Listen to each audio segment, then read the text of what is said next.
మనం చదవాలని కూర్చుంటే దృష్టి మరలిపోవడం సహజం.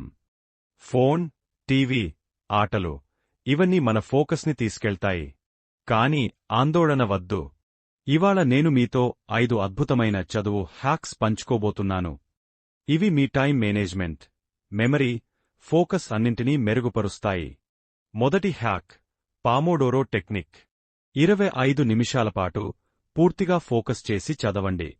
తర్వాత 5 నిమిషాల విరామం తీసుకోండి. ఇలా 4 సార్లు చేసిన తర్వాత 15-20 నిమిషాల పెద్ద బ్రేక్ తీసుకోవచ్చు. ఈ పద్ధతి మీ మెదడుని రిఫ్రెష్ చేస్తుంది, స్ట్రెస్ తగ్గిస్తుంది, మరియు కాన్సంట్రేషన్ని పెంచుతుంది. రెండవ హ్యాక్, మైండ్ మ్యాప్స్. మధ్యలో ప్రధాన అంశం రాసి దానినుంచి ఉపవిషయాలను బ్రాంచ్లా డ్రా చేయండి. ఉదాహరణకి, సైన్స్ చదువుతున్నప్పుడు మధ్యలో సైన్స్ అని రాసి దానినుంచి ఫిజిక్స్, కెమిస్ట్రీ, బయాలజీలా విభజించండి. ఒకే పేజీలో ఇలా చూపించడం వల్ల మీరు ఆ అంశాన్ని త్వరగా గుర్తు పెట్టుకోగలుగుతారు.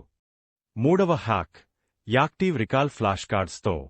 ఒకవైపు ప్రశ్న రాయండి, మరోవైపు జవాబు రాయండి. తర్వాత మీరు చదివినది టెస్ట్ చేసుకోండి.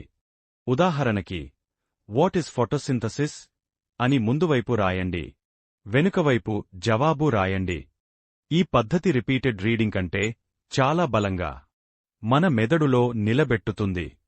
నాలుగవ హ్యాక్, ఫెయిన్మాన్ టెక్నిక్. అంటే మీరు నేర్చుకున్నది ఇతరులకు బోధించండి. ఒక ఫ్రెండ్కి లేదా ఇమాజినరీ స్టూడెంట్కి వివరించండి. మీరు అర్థం కాని పాయింట్లు ఉంటే వెంటనే తెలిసిపోతాయి. వివరించడం వలన మీరు నేర్చుకున్నది చాలా బలంగా గుర్తు ఉంటుంది. ఐదవ హ్యాక్, ఆరోగ్యకరమైన చదువు వాతావరణం. క్లీన్ డెస్క్, సరైన లైట్, తగినంత నీరు ఇవి కాన్సంట్రేషన్ పెంచుతాయి. పచన సమయంలో ఫోన్ని దూరంగా పెట్టండి.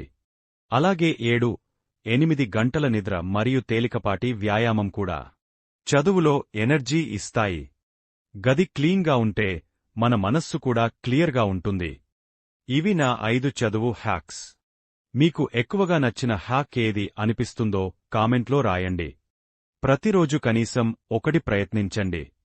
2 వారాల్లో మీరు ఫలితం చూడగలుగుతారు. ఇలాంటివి మరిన్ని చిట్కాల కోసం సబ్స్క్రైబ్ చేయడం మర్చిపోవద్దు.